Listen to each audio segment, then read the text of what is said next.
ಎಲ್ಲ ಸ್ಪರ್ಧಾ ಆಕಾಂಕ್ಷಿಗಳಿಗೆ Sharada competitive academy ವತಿಯಿಂದ ನಮಸ್ಕಾರಗಳು. ಈ ದಿನ CISF central industrial security force ನ ಸಂಪೂರ್ಣ ಮಾಹಿತಿಯನ್ನ ನಿಮಗೋಸ್ಕರ ತಂದಿದ್ದೇವೆ. ಏನಕ್ಕೆ CISF ನ ಬಗ್ಗೆ ಮಾಹಿತಿಯನ್ನು ತಂದಿದ್ದೇವೆ ಎನ್ನುವುದಾದ್ರೆ, ಕೇಂದ್ರ ಗೃಹ ವ್ಯವಹಾರಗಳ ಸಚಿವಾಲಯ ಕೇಂದ್ರ ಕೈಗಾರಿಕಾ ಭದ್ರತಾ ಪಡೆಗಾಗಿ 58,000 ಹೆಚ್ಚುವರಿ ಸಿಬ್ಬಂದಿಯನ್ನು ನೇಮಕ ಮಾಡಿಕೊಳ್ಳಲು ಅನುಮೋದನೆಯನ್ನು ನೀಡಿದೆ. ಮುಂಬರುವಂತಹ ದಿನಮಾನಗಳಲ್ಲಿ CISF ನ ನೋಟಿಫಿಕೇಶನ್ ನಡೆಯಲಿದ್ದು, ನೋಟಿಫಿಕೇಶನ್ ಆದಾಗ ರಿಕ್ರೂಟ್ಮೆಂಟ್ನ ಸಂಪೂರ್ಣ ಮಾಹಿತಿಯನ್ನು ನಮ್ಮ ಚಾನೆಲ್ ವತಿಯಿಂದ ತಿಳಿಸುತ್ತೇವೆ. ಈ ಮಾಹಿತಿ ನಿಮಗೆ ತಲುಪಲು ನಮ್ಮ ಶಾರದಾ ಕಾಂಪಿಟೇಟಿವ್ ಅಕಾಡೆಮಿ ಚಾನೆಲ್ ಅನ್ನ ಸಬ್ಸ್ಕ್ರೈಬ್ ಮಾಡ್ಕೊಳ್ಳಿ. ನಾವು ಹಾಕುವಂತಹ ಪ್ರತಿಯೊಂದು ವಿಡಿಯೋಗಳು ನಿಮಗೆ ಬರಲು ಬೆಲ್ ಐಕಾನ್ ಅನ್ನು ಒತ್ತಿ. SSLC, PUC, ಡಿಗ್ರಿ ಮುಗಿದಿರುವಂತಹ ವಿದ್ಯಾರ್ಥಿಗಳಿಗೆ ಇದೊಂದು ಸುವರ್ಣ ಅವಕಾಶವಾಗಿದ್ದು, ಈ ದಿನ CISF ನ ಬಗ್ಗೆ ಮಾಹಿತಿಯನ್ನು ತಿಳಿದುಕೊಳ್ಳೋಣ.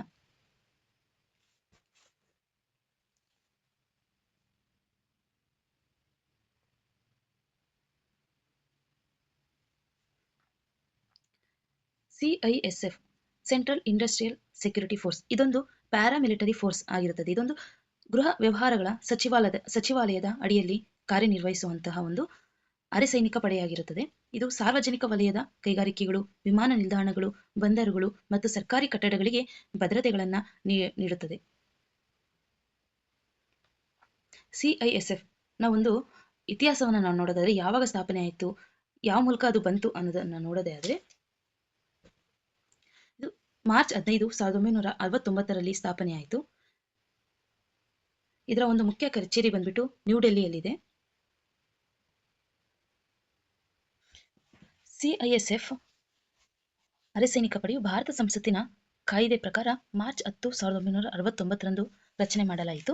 ಮಾರ್ಚ್ 10 ಅನ್ನೋದನ್ನ ನಾವು CISF ನ ರೈಸಿಂಗ್ ಡೇ ಆಗಿ ಆಚರಣೆ ಮಾಡ್ತೀವಿ. ಈ ಡೇಟ್ ಅನ್ನ ಎಲ್ಲಾ ಸ್ಪರ್ಧಾತ್ಮಕ ಪರೀಕ್ಷೆಗಳಲ್ಲೂ ಸಹ ಮುಖ್ಯ ಆಗಿರುತ್ತೆ. ಹಾಗಾಗಿ ಈ ಡೇಟ್ನ ಎಲ್ಲರೂ ನೋಟ್ ಮಾಡಿ ಇಟ್ಕೊಳ್ಬೇಕು. ಮಾರ್ಚ್ 15, 1969ರಲ್ಲಿ CISF ಸ್ಥಾಪನೆ ಆಯಿತು ಅಧಿಕೃತವಾಗಿ. 15 ಜೂನ್ 1983ರಂದು ಮತ್ತೊಂದು ಕಾಯ್ದೆಯ ಮೂಲಕ CISF ಅನ್ನು ಭಾರತದ ಒಕ್ಕೂಟದ ಸಶಸ್ತ್ರ ಪಡೆ ಎಂದು ಕರೆಯಲಾಯಿತು. ನೆಕ್ಸ್ಟ್ ಸಂರಕ್ಷಕ. ಈ ಸಂರಕ್ಷಕ ಅನ್ನೋ ವರ್ಡ್ CISF ನ ಧ್ಯೇಯ ಸಂರಕ್ಷಿತ ಅನ್ನೋ ಒಂದು ವರ್ಡ್ ಇಂದ ತಗೊಂಡ್ಬಂದಿರೋದು.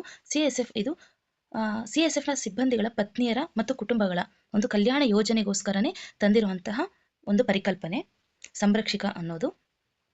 ಸಿಬ್ಬಂದಿಗಳ ಕುಟುಂಬಗಳ ಸಬಲೀಕರಣಕ್ಕಾಗಿ ಇದನ್ನ 26 ಆಗಸ್ಟ್ 2014ರಂದು ಸ್ಥಾಪನೆ ಮಾಡಲಾಯಿತು. ಇದೆಲ್ಲ ಮುಖ್ಯವಾಗಿರುವಂತಹ ಅಂಶಗಳು. ಪ್ರತಿಯೊಂದನ್ನು ಎಲ್ಲಾ ಸ್ಪರ್ಧಾತ್ಮಕ ಪರೀಕ್ಷೆಗಳಲ್ಲಿ ತುಂಬಾನೇ ಮುಖ್ಯವಾಗಿರುವಂತದ್ದು.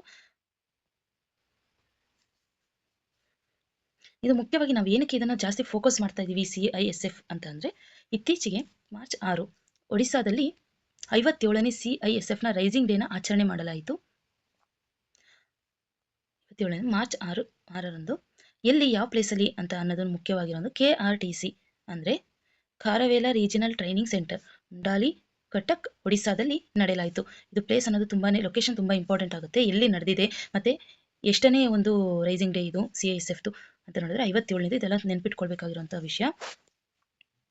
ಈ ಒಂದು ರೈಸಿಂಗ್ ಡೇಲಿ ಯಾವ ವಿಚಾರವಾಗಿ ಚರ್ಚೆ ಆಗಲಾಯಿತು, ಯಾರು ಇದರ ಒಂದು ಅಧ್ಯಕ್ಷತೆಯನ್ನು ವಹಿಸಿದ್ರು, ಅದೆಲ್ಲಾನು ಸಹ ಮುಖ್ಯವಾಗುತ್ತೆ. ಅಮಿತ್ ಶಾ ಅವರು ಇದರ ಒಂದು ಅಧ್ಯಕ್ಷತೆಯನ್ನು ವಹಿಸಿದ್ರು. ಅಲ್ಲಿ ಯಾವ ವಿಚಾರವಾಗಿ ಚರ್ಚೆ ಮಾಡಲಾಯಿತು, ಯಾವ ವಿಚಾರದ ಅಂಶಗಳು ಪರಿಗಣನೆಗೆ ಬಂದವು ಅನ್ನೋದು ನೋಡೋದಾದ್ರೆ, ಆಧುನೀಕರಣ, ತರಬೇತಿ ಮತ್ತು ರಾಷ್ಟ್ರ ನಿರ್ಮಾಣದ ವಿಷಯಗಳ ಮೇಲೆ ಹೆಚ್ಚು ಕೇಂದ್ರೀಕರಣವನ್ನು ಮಾಡಲಾಯಿತು. ತರಬೇತಿ ಮತ್ತು ಸಾಮರ್ಥ್ಯ, ವೃತ್ತಿಪರ ಸಾಮರ್ಥ್ಯವನ್ನು ಹೆಚ್ಚಿಸುವುದು ಜೊತೆಗೆ ಭದ್ರತೆಗಾಗಿ ಅಳವಡಿಸಿಕೊಳ್ಳುವುದು, ಮೂಲ ಸೌಕರ್ಯವನ್ನು ವಿಸ್ತರಿಸುವುದು ಮುಖ್ಯವಾಗಿ. ಇನ್ನೊಂದು ವಿಚಾರವಾಗಿ ಚರ್ಚೆ ಆಗಿದೆ, ಏನಂದ್ರೆ ನಮ್ಮ ದೇಶದಲ್ಲಿ ನಕ್ಸಲ್ ಅನ್ನೋದು ಜಾಸ್ತಿ ಆಗ್ತಾ ಇದೆ. ಅದನ್ನು ತಡೆಗಟ್ಟಬೇಕು ಅನ್ನೋ ಒಂದು ನಿಟ್ಟಿನಲ್ಲಿ ಅಮಿತ್ ಶಾ ಅವರು ಮಾರ್ಚ್ 31, 2026ರ ಒಳಗೆ ನಕ್ಸಲ್ ಮುಕ್ತ ಭಾರತವನ್ನಾಗಿ ಮಾಡುವುದರ ಅಂಶವನ್ನ ಒತ್ತಿ ಹೇಳಿದ್ದಾರೆ. 2026ರ ಥೀಮ್ ಏನು ಒಡಿಸ್ಸಾದಲ್ಲಿ ನಡೆದಿದೆ CISF ನ ರೈಸಿಂಗ್ ಡೇ, ಇದರ ಒಂದು ಥೀಮ್ ಅನ್ನೋದು ಮುಖ್ಯ ಆಗಿರುತ್ತೆ. ಇದು ಎಲ್ಲರೂ ಸಹ ಗಮನ ಇಟ್ಟು ನೋಟ್ ಮಾಡ್ಕೊಳ್ಬೇಕಾಗಿರುವಂತಹ ವಿಷಯ ಆಗಿರುತ್ತೆ. ತರಬೇತಿ ಉಪಕ್ರಮಗಳು, ಕೌಶಲ್ಯ ಅಭಿವೃದ್ಧಿ ಮತ್ತು ತಂತ್ರಜ್ಞಾನ ಏಕೀಕರಣದ ಮೂಲಕ ವೃತ್ತಿಪರ ಸಾಮರ್ಥ್ಯವನ್ನು ಹೆಚ್ಚಿಸುವುದು, ಇದು 2026ರ ಥೀಮ್ ಆಗಿರುತ್ತದೆ. ಅಂದ್ರೆ training and capacity training and capacity building, enhancing professional competence through training initiatives and skill development. ಈ ಒಂದು ಥೀಮ್ನ ಪ್ರತಿಯೊಬ್ಬರು ಸಹ ನೆನ್ಪಿಟ್ಕೊಳ್ಬೇಕಾಗಿರುವಂಥ ವಿಚಾರ. ಇಲ್ಲಿ ನೋಡ್ಬೋದು ನೀವು ಅಮಿತ್ ಶಾ ಅವರು 57th ರೈಸಿಂಗ್ ಡೇ ಒಡಿಸ್ಸಾದಲ್ಲಿ ನಡೆದಿರುವಂತಹ ಒಂದು ಪಿಕ್ಚರ್ ನಾವು ನಿಮ್ಗೆ ತೋರಿಸ್ತಾ ಇದ್ದೀವಿ. ತುಂಬಾ ಚೆನ್ನಾಗಿದೆ ಪೆರೇಡ್, ನೀವು ನೋಡ್ಬೋದು ರೈಸಿಂಗ್ ಡೇದು. CISF ನ ಒಂದು ಧ್ಯೇಯ ವಾಕ್ಯ ನೋಡೋದಾದ್ರೆ ಪ್ರೊಟೆಕ್ಷನ್ ಅಂಡ್ ಸೆಕ್ಯೂರಿಟಿ. ನಾವೇನ್ ಮುಂಚೆ ನೋಡಿದ್ವಿ CISF ನ ಪತ್ನಿಯರ ಕಲ್ಯಾಣ ಸಂಘ ಅಂತ ಹೇಳ್ಬಿಟ್ಟು ಸಂರಕ್ಷಕ. ಈ ಪ್ರೊಟೆಕ್ಷನ್ ಅನ್ನೋ ವರ್ಡ್ ಅಂದ್ರೆ ರಕ್ಷಣೆ, ಸಂರಕ್ಷಣೆ ಅನ್ನೋ ವರ್ಡ್ ಇಂದ ತಂದಿರುವಂತದ್ದು. ಪ್ರೊಟೆಕ್ಷನ್ ಮತ್ತು ಸೆಕ್ಯೂರಿಟಿ ಅನ್ನೋದು CISF ನ ಒಂದು ಮೋಟೋ, ಧ್ಯೇಯ ವಾಕ್ಯ ಆಗಿರುತ್ತೆ. ನೆಕ್ಸ್ಟ್ ಸಂಘಟನೆ ಅನ್ನೋದನ್ನ ನೋಡೋಣ. ಅಂದ್ರೆ ಹೈರಾರ್ಕಿ ಸಿಸ್ಟಮ್. ಯಾವ ಹುದ್ದೆ ಮೇಲೆ, ಯಾವ ಹುದ್ದೆ ಕೆಳಗಡೆ ಅನ್ನೋದರ ಒಂದು ಮಾಹಿತಿ ನಾವು ಈಗ ತಿಳ್ಕೊಳ್ಳೋಣ. ಪ್ರತಿಯೊಂದು ಸೈನಿಕ ಪಡೆ ಆಗಿರ್ಬೋದು, ಪೊಲೀಸ್ ಪಡೆ ಆಗಿರ್ಬೋದು, ಹೈರಾರ್ಕಿ ಸಿಸ್ಟಮ್ ಅನ್ನೋದು ಸಾಮಾನ್ಯವಾಗಿ ಇದ್ದೇ ಇರುತ್ತೆ. ಅದರ ಬಗ್ಗೆ ಒಂದು ನಾಲೆಡ್ಜ್ ನಮಗೆ ಇರಬೇಕಾಗುತ್ತೆ. ಎಲ್ಲ ಸ್ಪರ್ಧಾತ್ಮಕ ಪರೀಕ್ಷೆಗಳಲ್ಲಿ ಈ ವಿಚಾರವಾಗಿ ಈ ಕುರಿತು ಸಹ ಕ್ವಶನ್ಸ್ ರೈಸ್ ಆಗಿರೋದನ್ನ ನಾವು ನೋಡ್ಬೋದು. ಹಾಗಾಗಿ ಇದರಲ್ಲಿ ಒಂದು CISF ನಲ್ಲಿ ಹೈರಾರ್ಕಿ ಸಿಸ್ಟಮ್ ಯಾವ ತರ ಇದೆ, ಬ್ಯಾಡ್ಜಸ್ ಅನ್ನೋದನ್ನ ನೋಡ್ಕೊಳ್ತಾ ಹೋಗೋಣ ರ್ಯಾಂಕ್ ವೈಸ್. ಮೊದಲನೇದಾಗಿ DG, ಆಮೇಲೆ ADG, IG, DIG, commandant officers, next constables. ಈ ರೀತಿ ಹೈರಾರ್ಕಿ ಸಿಸ್ಟಮ್ನ ಮಾಡಲಾಗಿದೆ. ಇದರ ಒಂದು CISF ನ ಮುಖ್ಯಸ್ಥರು ಬಂದ್ಬಿಟ್ಟು ಡೈರೆಕ್ಟರ್ ಜನರಲ್ DG ಆಗಿರ್ತಾರೆ. ನೀವಿಲ್ಲಿ ನೋಡ್ಬೋದು ಬ್ಯಾಡ್ಜಸ್ ವೈಸ್, ಪಿಕ್ಚರ್ ವೈಸ್ ನಾವಿಲ್ಲಿ ಹಾಕಿದೀವಿ.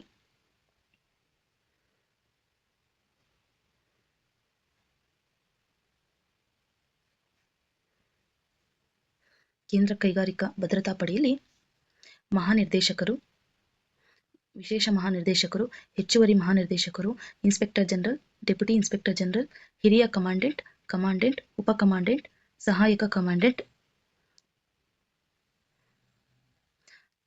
ಇನ್ಸ್ಪೆಕ್ಟರ್ ನಿರೀಕ್ಷಕರು, ಉಪನಿರೀಕ್ಷಕರು ಅಂದ್ರೆ PSIs, ಸಹಾಯಕ ಉಪನಿರೀಕ್ಷಕರು ASIs, head constable HC, constable PC. ಕಾನ್ಸ್ಟೇಬಲ್ಗೆ ನಾವು ಯಾವುದೇ ರೀತಿ ಚಿಹ್ನೆನ ನಾವು ನೋಡೋದಿಲ್ಲ. ಹೆಡ್ ಕಾನ್ಸ್ಟೇಬಲ್ಗೆ 3 ಪಟ್ಟಿನ ಒಳಗೊಂಡಿರುವಂಥ ಚಿಹ್ನೆ ಇರುತ್ತೆ. ಇದು ಬಂದ್ಬಿಟ್ಟು ರ್ಯಾಂಕಿಂಗ್ ವೈಸ್ ಪಿಕ್ಚರ್ಸ್ನ ನಾವು ನಿಮ್ಗೆ ಹಾಕಿದ್ದೀವಿ, ಬ್ಯಾಡ್ಜಸ್ನ. ಇದು ಪಿಕ್ಚರ್ಸ್ನ ನೀವು ನೋಡ್ಕೋಬಹುದು. ಇದು ಸಹ ಎಲ್ಲ ಸ್ಪರ್ಧಾತ್ಮಕ ಪರೀಕ್ಷೆಗಳಲ್ಲಿ ಸಾಮಾನ್ಯವಾಗಿ ಬರುವಂತಹ ಪ್ರಶ್ನೆ ಆಗಿರುತ್ತೆ. ಈ ಒಂದು ರ್ಯಾಂಕಿಂಗ್ ಸಿಸ್ಟಮ್ನ ನಾವು ನೋಡಿದ್ಮೇಲೆ ಕೆಲವೊಂದು ಇಂಪಾರ್ಟೆಂಟ್ ಅಂಶಗಳ ಕಡೆ ನಾವು ಗಮನವನ್ನು ಕೊಡಬೇಕು. ಏನಪ್ಪಾ ಅಂದ್ರೆ CISF ನ ಮೊದಲ ಡೈರೆಕ್ಟರ್ ಜನರಲ್ ಯಾರು? ಇದು ಕ್ವಶನ್ಸ್ ಸಾಮಾನ್ಯವಾಗಿ ರೈಸ್ ಆಗುವಂಥದ್ದು. Lieutenant general Sardanand Singh. ಇವ್ರು ಬಂದ್ಬಿಟ್ಟು ಇಂಡಸ್ಟ್ರಿಯಲ್ ಸೆಕ್ಯೂರಿಟಿ ಫೋರ್ಸ್ನ ಮೊದಲ DG ಆಗಿರ್ತಾರೆ. ಇವರು ಜಾನ್ವರಿ 1963ರಿಂದ ಮಾರ್ಚ್ 1965ರವರೆಗೂ ಇರ್ತಾರೆ. ಇಲ್ಲಿ ನೋಡ್ಬೋದು ಈ ಫೋಟೋದಲ್ಲಿ ಇಲ್ಲಿ ಕುತ್ಕೊಂಡಿದ್ದಾರಲ್ವಾ, ಇವರೇನೇ ಸರ್ದಾನಂದ್ ಸಿಂಗ್ ಅಂತ ಹೇಳ್ಬಿಟ್ಟು ಗಮನಿಸ್ಬೋದು ನೀವು. ಏನಿದು ಇನ್ನೊಂದು ತಂದಿದ್ದಾರೆ ಮಹಿಳಾ ಆಫೀಸರ್ ಫೋಟೋ ಅಂತ ಅನ್ನೋದಾದ್ರೆ, ಇತ್ತೀಚೆಗೆ ನೀವು ನೋಡ್ಬೋದು ಮಾರ್ಚ್ 8 ವುಮೆನ್ಸ್ ಡೇ ನಡೆದಿದೆ.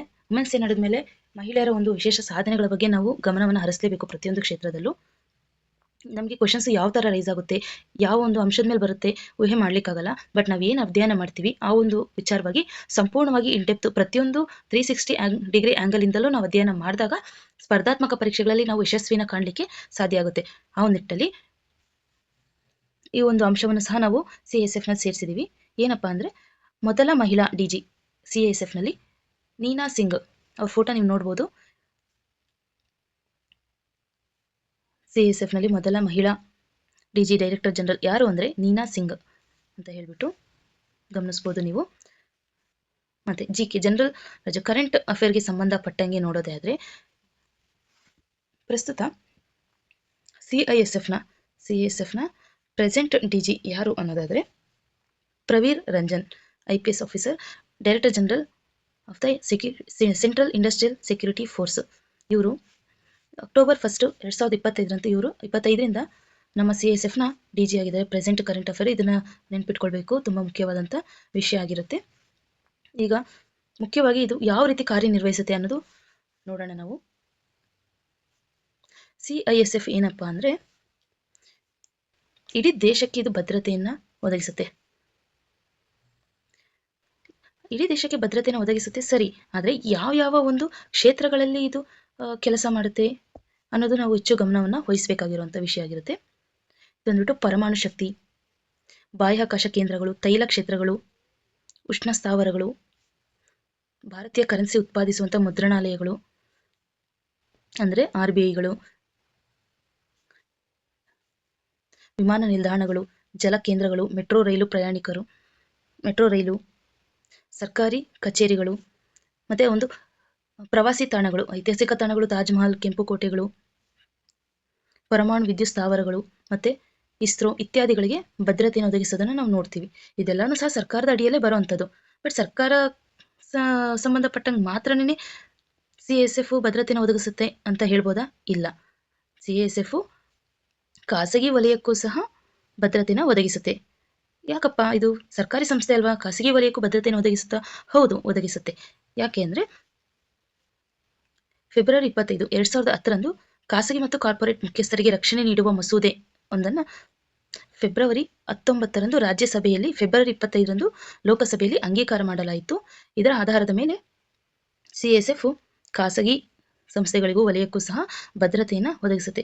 ಹಾಗಾದರೆ ಖಾಸಗಿ ವಲಯ ಅಂದರೆ ಯಾವ್ಯಾವ ಕ್ಷೇತ್ರಗಳಲ್ಲಿ ಖಾಸಗಿ ವಲಯದಲ್ಲಿ ಭದ್ರತೆಯನ್ನು ಒದಗಿಸುತ್ತೆ ಅನ್ನೋದು ಗಮನಿಸೋದಾದರೆ, ಇನ್ಫೋಸಿಸ್ ಬೆಂಗಳೂರಿನಲ್ಲಿ ಇನ್ಫೋಸಿಸ್ ಪ್ರಧಾನ ಕಚೇರಿಗೆ ಭದ್ರತೆಯನ್ನು ಒದಗಿಸುತ್ತೆ CISF. ಇದೆಲ್ಲ ನೋಡ್ಬೋದು ನೀವು. ಏನಿವಾಗ ಕಾರ್ಯಗಳು ಹೇಳ್ತಾ ಇದ್ದೀನಲ್ಲ ತುಂಬ ಮುಖ್ಯವಾಗಿರುವಂಥ ವಿಚಾರಗಳು. ಸ್ಟೇಟ್ಮೆಂಟ್ ವೈಸ್ ಏನು ಕ್ವಶನ್ಸ್ ರೈಸ್ ಆಗುತ್ತೆ ಈ ಎಲ್ಲ ಮ್ಯಾಟರ್ಸ್ ಸಹ ಇನ್ಕ್ಲೂಡ್ ಆಗಿರುತ್ತೆ. ಹಾಗಾಗಿ ಇದು ಪ್ರತಿಯೊಬ್ಬರು ಸಹ ಗಮನ ಇಟ್ಟು ನೋಡ್ಕೊಳ್ಬೇಕು, ಇದೆಲ್ಲ ನೋಟ್ ಮಾಡ್ಕೊಳ್ಬೇಕು. ಇದೆಲ್ಲ ಮುಖ್ಯವಾಗಿರುವಂಥ ವಿಚಾರಗಳು. ಇನ್ಫೋಸಿಸ್ ಮಾತ್ರನಾ? ಅಲ್ಲ, Tata, Reliance, Patanjali food herbal park private limited, ಹೀಗೆ ಇನ್ನಿತರ ಖಾಸಗಿ ವಲಯಕ್ಕೂ ಸಹ CISF ಭದ್ರತೆಯನ್ನು ಒದಗಿಸುತ್ತೆ. ಇನ್ಫೋಸಿಸ್ ಅಂತ ಬಂದರೆ, ಇನ್ಫೋಸಿಸ್ಗೆ ನಮ್ಮ CISF ಏಪ್ರಿಲ್ 21, 2011ರಿಂದ ಭದ್ರತೆಯನ್ನು ಒದಗಿಸೋದಕ್ಕೆ ಪ್ರಾರಂಭ ಮಾಡಿದೆ. ನೀವು ನೋಡ್ಬೋದು, 2010 ಫೆಬ್ರವರಿ 25ರಂದು ಅನುಮೋದನೆ ಆಗಿರೋದು, ಭದ್ರತೆಯನ್ನು ಒದಗಿಸೋದಕ್ಕೆ ಸ್ಟಾರ್ಟ್ ಮಾಡಿರೋದು. 2011ರಲ್ಲೇ ನಮ್ಮ ಬೆಂಗಳೂರು ಇನ್ಫೋಸಿಸ್ಗೆ ಭದ್ರತೆಯನ್ನು ಒದಗಿಸೋದಕ್ಕೆ ಪ್ರಾರಂಭ ಆಗಿದೆ ಅಂತ.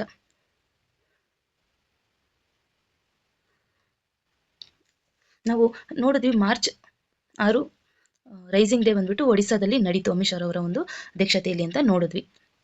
ಆ ಒಂದು ಸಂದರ್ಭದಲ್ಲಿ ಒಂದು ಮಾಹಿತಿ ಮುಖ್ಯವಾಗಿರುವಂಥದ್ದು ಏನಪ್ಪಾ ಅಂದರೆ, ನಮ್ಮ ದೇಶದಾದ್ಯಂತ ಇರುವಂತಹ ವಿವಿಧ ಸಾಗರ ಬಂದರುಗಳ ಭದ್ರತೆಯ ಮೇಲ್ವಿಚಾರಣೆಯನ್ನು CISFಗೆ ವಹಿಸಿದ್ದಾರೆ. ಇದು ಎಲ್ಲರೂ ಸಹ ಗಮನ ವಹಿಸಬೇಕಾಗಿರುವಂಥ ಮುಖ್ಯವಾದಂಥ ವಿಷಯ. ಸಾಗರ ಬಂದರುಗಳ ಭದ್ರತೆಯ ಮೇಲ್ವಿಚಾರಣೆಯನ್ನು ಸಹ CISFಗೆ ಕೊಟ್ಟಿದ್ದಾರೆ. ಹಾಗೆಯೇ CISF 71 ವಿಮಾನ ನಿಲ್ದಾಣಗಳು, ಗುಜರಾತ್ನ ಕೈವಾಡಿಯ ಬಳಿ ಇರುವಂತಹ ಐಕ್ಯತಾ ಪ್ರತಿಮೆ ಅಂದರೆ ಸರ್ದಾರ್ ವಲ್ಲಭಾಯ್ ಪಟೇಲ್ ರವರ ಐಕ್ಯತಾ ಪ್ರತಿಮೆಯನ್ನು ಒಳಗೊಂಡಂತೆ ಟೋಟಲು 361 ಸಂಸ್ಥೆಗಳಿಗೆ ನಮ್ಮ CISF ಭದ್ರತೆಯನ್ನು ಒದಗಿಸ್ತಾ ಇದೆ. ಇದೊಂದು ಡ್ರೋನ್ ಭದ್ರತೆಯ ನೋಡಲ್ ಏಜೆನ್ಸಿಯಾಗಿ CISFನ ನಿಯೋಜನೆ ಮಾಡಲಾಗಿದೆ. ಇದೆಲ್ಲನೂ ಸಹ CISFನ ಕಾರ್ಯವೈಖರಿ. CISF ಅಂದರೆ ಬರೀ ಭದ್ರತೆ ಕೊಡುತ್ತೆ, ಯಾವ ಒಂದು ವಿಚಾರಗಳಲ್ಲಿ ಭದ್ರತೆಯನ್ನು ಒದಗಿಸುತ್ತೆ ಅನ್ನೋದು ನೋಡಿದ್ರೆ, ಈ ಒಂದು ಎಲ್ಲ ಕ್ಷೇತ್ರಗಳಲ್ಲೂ ಸಹ ಭದ್ರತೆಯನ್ನು ಒದಗಿಸುತ್ತೆ. ಪ್ರತಿಯೊಂದು ಕ್ಷೇತ್ರ ಸಹ ಇಲ್ಲಿ ಮುಖ್ಯ ಆಗುತ್ತೆ. ಸ್ಟೇಟ್ಮೆಂಟ್ ವೈಸ್ ಕ್ವಶನ್ಸ್ ಅಲ್ಲಿ ಪ್ರತಿಯೊಂದು ಕ್ಷೇತ್ರಗಳು ಸಹ ರೈಸ್ ಆಗುತ್ತೆ. ಇವೆಲ್ಲನೂ ಸಹ ಗಮನ ಇಟ್ಟು ನೋಡ್ಕೊಳ್ಬೇಕಾಗಿರುವಂಥ ವಿಚಾರ ಆಗಿರುತ್ತೆ. ಮತ್ತೆ ನಾನು ಸಂರಕ್ಷಿತ ಅಂತ ಸ್ಟಾರ್ಟಿಂಗ್ ಅಲ್ಲಿ ನಿಮಗೆ ಹೇಳಿದೆ. CISFನ ಸಿಬ್ಬಂದಿಗಳ ಪತ್ನಿಯರ ಒಂದು ಕಲ್ಯಾಣಕ್ಕಾಗಿ ಮತ್ತು ಅವರ ಕುಟುಂಬದ ಕಲ್ಯಾಣಕ್ಕಾಗಿ ತಂದಿರುವಂತಹ ಒಂದು ಪರಿಕಲ್ಪನೆ ಸಂರಕ್ಷಿತ. ಇದರ ಬಗ್ಗೆ ಒಂದು ಸ್ವಲ್ಪ ಡೆಪ್ತ್ ಆಗಿ ನೋಡೋಣ, ಯಾಕಂದ್ರೆ ಸ್ಟೇಟ್ಮೆಂಟ್ ವೈಸ್ ಕ್ವಶನ್ ರೈಸ್ ಆದಾಗ ಇದರ ಒಂದು ವಿಚಾರವಾಗಿ ಕ್ವಶನ್ಸ್ ಬರುವಂತ ಸಾಧ್ಯತೆಗಳು ಹೆಚ್ಚಾಗಿದೆ. ಹಾಗಾಗಿ ಇದು ಬಂದ್ಬಿಟ್ಟು CISFನ ಪತ್ನಿಯರ ಕಲ್ಯಾಣ ಸಂಘವಾಗಿರುವಂತಹ ಸಂರಕ್ಷಿತ ಕುಟುಂಬಗಳ, ಇದು ಬಂದ್ಬಿಟ್ಟು ಕುಟುಂಬಗಳ ಸಬಲೀಕರಣ ಮತ್ತು ಸುಧಾರಣೆಗಾಗಿ ಸಂರಕ್ಷಿತ ಅನ್ನೋ ಒಂದು ಪರಿಕಲ್ಪನೆ ತಂದಿರುವಂಥದ್ದು. ಇದು ಆಗಸ್ಟ್ 26, 2014ರಂದು ಅಸ್ತಿತ್ವಕ್ಕೆ ಬಂದಿದೆ. ಇದರ ಒಂದು ಧ್ಯೇಯವಾಕ್ಯ ನೋಡೋದಾದ್ರೆ ಸಂರಕ್ಷಿತ ಮತ್ತು ಸುರಕ್ಷಾದಿಂದ ಸಂರಕ್ಷಿತ ಅಂತ ಹೇಳ್ಬಿಟ್ಟು.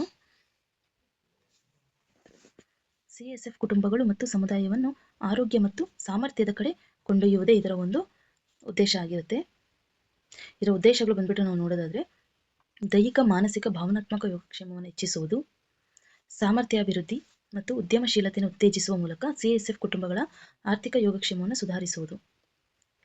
ವ್ಯವಸ್ಥಿತ ಸಂಪರ್ಕ ಕಾರ್ಯಕ್ರಮಗಳ ಮೂಲಕ ಕುಟುಂಬಗಳಲ್ಲಿ ಸಾಮರಸ್ಯವನ್ನು ಬೆಳೆಸುವುದು ಮತ್ತು ಬಲಪಡಿಸುವುದು, ವಿಶಾಲ ಸಮುದಾಯದ ದೈಹಿಕ ಮತ್ತು ಆರ್ಥಿಕ ಆರೋಗ್ಯವನ್ನು ಉತ್ಕೃಷ್ಟಗೊಳಿಸುವುದು, ನಮ್ಮ ಪ್ರಕೃತಿ ಪರಿಸರವನ್ನು ಸಂರಕ್ಷಣೆ ಮಾಡೋದು. ಈ 5 ಅಂಶಗಳು ಸಹ ಒಂದು ಸಂರಕ್ಷಿತದಲ್ಲಿ ನಾವು ನೋಡಬಹುದು. ಎಲ್ಲೂ ಸಹ ಸ್ಟೇಟ್ಮೆಂಟ್ ವೈಸ್ ಕ್ವಶನ್ ರೈಸ್ ಆಗುವಂಥ ಚಾನ್ಸಸ್ ಜಾಸ್ತಿ ಇರುತ್ತೆ. ಹಾಗಾಗಿ ಇದ್ರ ಕಡೆ ಹೆಚ್ಚು ಗಮನವನ್ನು ಕೊಡಬೇಕಾಗುತ್ತೆ. ತಂದಿರೋ ಉದ್ದೇಶ ಮೇನ್ ಏನಂದರೆ CSF ಬಗ್ಗೆ ನಿಮಗೆಲ್ಲ ಮಾಹಿತಿಯನ್ನು ತಿಳಿಸ್ಕೊಟ್ಟಿದ್ದೀವಿ. ಮುಂದೆ ಬರುವಂತಹ ದಿನಮಾನಗಳಲ್ಲಿ ಇದರ ಒಂದು ನೋಟಿಫಿಕೇಶನ್ ಬರುತ್ತೆ. ಇದರ ನೋಟಿಫಿಕೇಶನ್ ರಿಕ್ರೂಟ್ಮೆಂಟ್ ಪ್ರಾರಂಭವಾದ ಕೂಡಲೇ ನಿಮಗೆ ನಮ್ಮ ಚಾನಲ್ ವತಿಯಿಂದ ಪ್ರತಿಯೊಂದು ನೋಟಿಫಿಕೇಶನ್ನ ಸಂಪೂರ್ಣ ಮಾಹಿತಿಯನ್ನು ತಿಳಿಸ್ತೀವಿ. SSC PUC ಡಿಗ್ರಿ ಮುಗಿದಿರುವಂಥ ವಿದ್ಯಾರ್ಥಿಗಳಿಗೆ ಇದೊಂದು ಸುವರ್ಣ ಅವಕಾಶವಾಗಿರುತ್ತದೆ. ಹೆಚ್ಚು ಸಂಖ್ಯೆಯಲ್ಲಿ ಸೆಂಟ್ರಲ್ ಪೊಲೀಸಿಂಗಲ್ಲಿ ಕರೆಯುವಂತಹ ರಿಕ್ರೂಟ್ಮೆಂಟಲ್ಲಿ ಇದು ಸಹ ಒಂದು CISF. ಹಾಗಾಗಿ ಓದ್ತಾ ಇರೋರು ಇನ್ನಷ್ಟು ಎಫರ್ಟ್ ಹಾಕಿ ಓದಕ್ಕೆ ಈಗ ಸ್ಟಾರ್ಟ್ ಮಾಡ್ತಾ ಇರೋರು ಎಲ್ಲ ವಿಚಾರಗಳ ಕಡೆ ಹೆಚ್ಚು ಗಮನ ಕೊಟ್ಟು ಓದಿ ಅಂತ ಹೇಳ್ತಾ CSFನ ಬಗ್ಗೆ ನಿಮಗೆ ಸಂಪೂರ್ಣ ಮಾಹಿತಿಯನ್ನು ತಿಳಿಸಿದ್ದೀವಿ ಅಂತ ಅಂದ್ಕೊಂಡು ಈ ಒಂದು ವಿಡಿಯೋವನ್ನು ಮುಕ್ತಾಯ ಮಾಡುತ್ತಿದ್ದೇವೆ.